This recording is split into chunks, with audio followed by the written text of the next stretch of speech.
It's really good to see Cameron Diaz back after 10 years of retirement. I think she's a good actress. Even though she has been in crappy movies, I don't blame her. I think she has been a great actress in a lot of movies.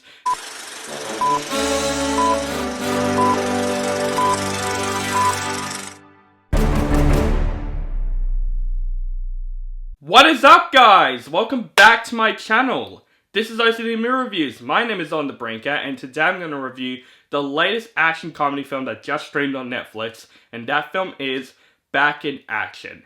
This movie is directed by Seth, who directed Horrible Bosses, and this movie stars Jamie Foxx and Cameron Diaz. Former CIA spies Emily and Matt, played by Cameron Diaz and Jamie Foxx, are pulled back into espionage after their secret identities are exposed. Now, right away when I saw the trailers for this movie, I know exactly what this film is going to be, but at least be fun-ish enough.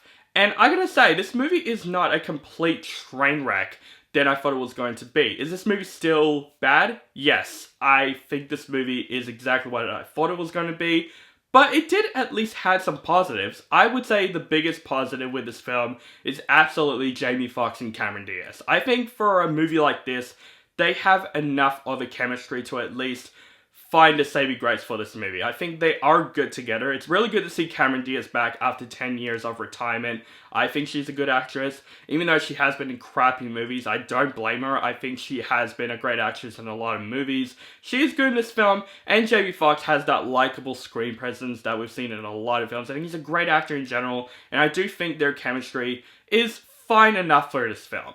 And I would say some of the action scenes are at least watchable at a couple of moments. Like, some of the action scenes are actually filmed very well. This is actually, throughout the most part, a good looking Netflix film. Like, it's not a bad looking film. I think the action scenes are fun enough.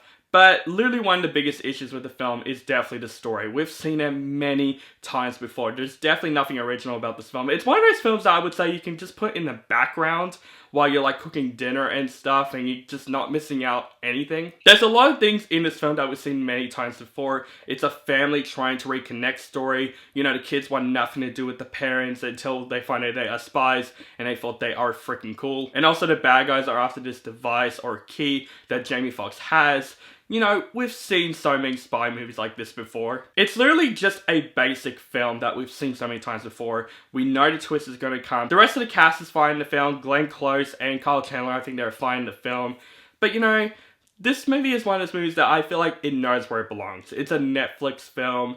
It's a film that you can just watch once and like basically forget about it in a day or two. But at least this movie is not a train wreck than I thought it was going to be. It's one of those movies that, like I said, it's one of those movies you can just put in the background of what you're doing in the house, like cleaning the house and stuff, and you're not going to miss out on anything. Overall, guys, Back in Action is literally the movie that I thought it was going to be. It's a generic spy action comedy film about a family reconnecting while the bad guys are after this device. You know, Jamie Foxx and Cameron Diaz are the best part of the film, and I think they have an excellent chemistry with one another. And some of the action scenes are pretty cool in the film. It's a good-looking Netflix film, but it's also a very basic and generic Netflix film that we've seen many times before. You can still watch this movie, you know, there's nothing too harmful about this film. This film is not painfully bad. It's just a movie that's just basic bad. It's a movie that we've seen many times before. I gotta say though, for Back in Action, I would suggest just go skip this movie. You know, it's a movie that I would say, you can watch it, it's fine, there's nothing harmful about it, but it's one of those movies that's just completely forgettable and you'll forget about it in like a day or two. So guys, that is my review for Back in Action. Let me know what you think of this film in the comments below. Do you like the film, hate the film, or you thought it's okay? Just let me know in the comments below. Make sure you guys follow me on social media links down below. Keep contact with me, and make sure you guys subscribe to my channel, notify for my latest movie reviews and other movie related content. Thank you guys so much for watching, and have a nice day.